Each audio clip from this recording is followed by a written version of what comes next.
itu perusahaan besar atau kecil harus ditindak ya kalau memang itu betul salah, terbukti dia ngoplos gitu. Tanggal 10 sudah diperiksa, ada 26 merek. Dan menurut laporan yang kami terima bahwa mereka mengakui. Saudara, Satgas Pangan Polri telah memeriksa sejumlah perusahaan yang diduga melakukan praktik curang dalam jual beli beras. Beberapa di antaranya adalah pengoplosan termasuk juga pengurangan takaran. Lalu apa hasil dari pemeriksaan yang telah dilakukan oleh Satgas Pangan Polri? Termasuk juga apakah betul keempat ataupun sejumlah perusahaan ini memenuhi unsur pidana terkait dengan jual beli beras? Saya akan coba untuk menanyakan secara langsung kepada Kasatgas Pangan Polri, Brigjen Pol Helvi Asgaf. Kalau misalnya untuk bertemu beliau kan di lantai 5, jadi langsung ke lantai 5 aja. Di situ ada pelayanan lagi, nanti minta petunjuk di situ. Tapi Bapaknya udah datang? Untuk Bapaknya sih, saya belum lihat ya Pak ya, ada.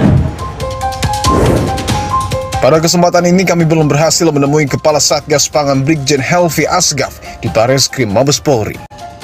Sebelumnya tim Dipo Investigasi berkali-kali menghubungi Kepala Satgas Pangan Brigjen Helvi Asgaf, namun permintaan wawancara kami belum mendapat tanggapan.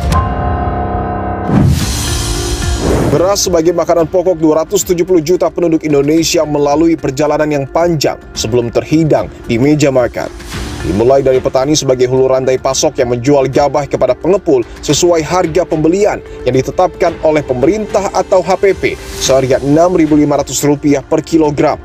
Pengumpul lalu membawa ke penggilingan kecil, menengah, dan besar seharga Rp7.810 per kilogram. Dari penggilingan, padi yang telah menjadi beras disalurkan ke pedagang kecil, menengah, maupun grosir seperti warung, kios, toko, maupun pengecer. Beras yang dijual kepada konsumen harganya tak boleh melebihi dari harga eceran tertinggi yang telah ditetapkan oleh pemerintah. Saudara, saya sudah bersama dengan Guru Besar Agribisnis IPB yang juga sudah lama melanglang buana di dunia pertanian. Ada Pak Bayu Krisnamurti. Pak Bayu, sehat Pak? Sehat, Alhamdulillah. Alhamdulillah baik. Pak Bayu, saya juga sudah mengkonfirmasi secara langsung kepada pihak dari pelaku pasar di Pasar Induk Beras Cipinang yang menyayangkan pernyataan dari Menteri Pertanian karena mereka menyebut pernyataan ini hanya melahirkan polemik, sementara di lapangan yang terjadi adalah oplosan ataupun blending tadi itu bukan mencari keuntungan tetapi sesuai dengan permintaan pembeli. Apa yang Anda tangkap dari pernyataan Pak Andi Amran Sulaiman?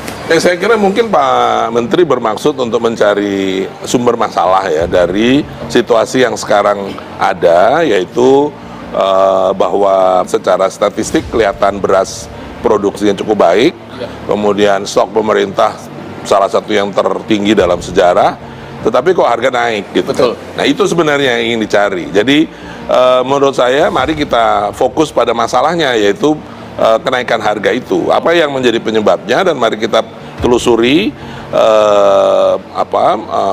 faktor yang mungkin membuat kenaikan harga. Karena menurut saya kalau yang sekarang saya lihat ya, dan saya lihat juga beritanya, beberapa pedagang beras, beberapa penggilingan beras sudah menyatakan berhenti produksi dulu. Berhenti produksi dulu? Iya, karena mereka mengatakan kami akan melakukan konsolidasi, terus kemudian harganya nggak bisa masuk karena harga gabahnya yang menjadi bahan baku untuk beras sudah naik, tapi harga eceran tertingginya belum naik, sehingga banyak faktor di sana.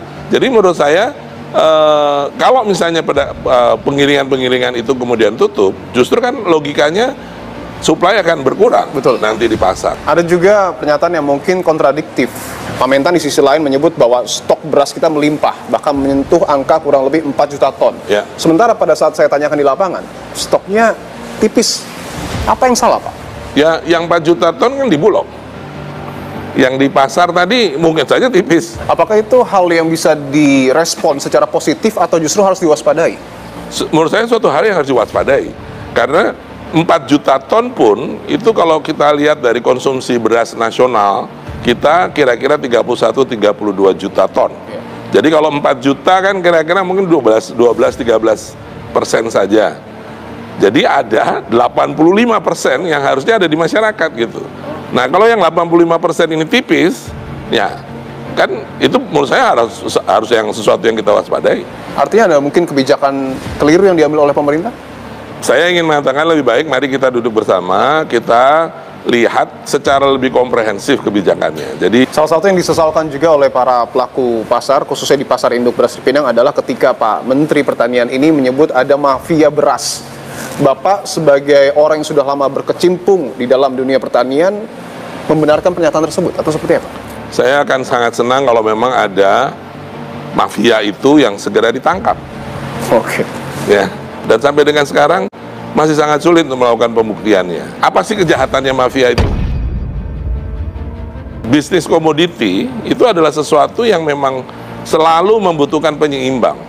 Dan penyeimbang itu memang datang dari pemerintah. Dan menurut saya itulah Bulog.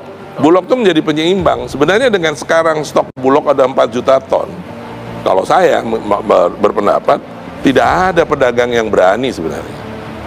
Mereka mau mencoba naikkan harga, tinggal bilang aja, kamu naikkan harga di situ, saya bom.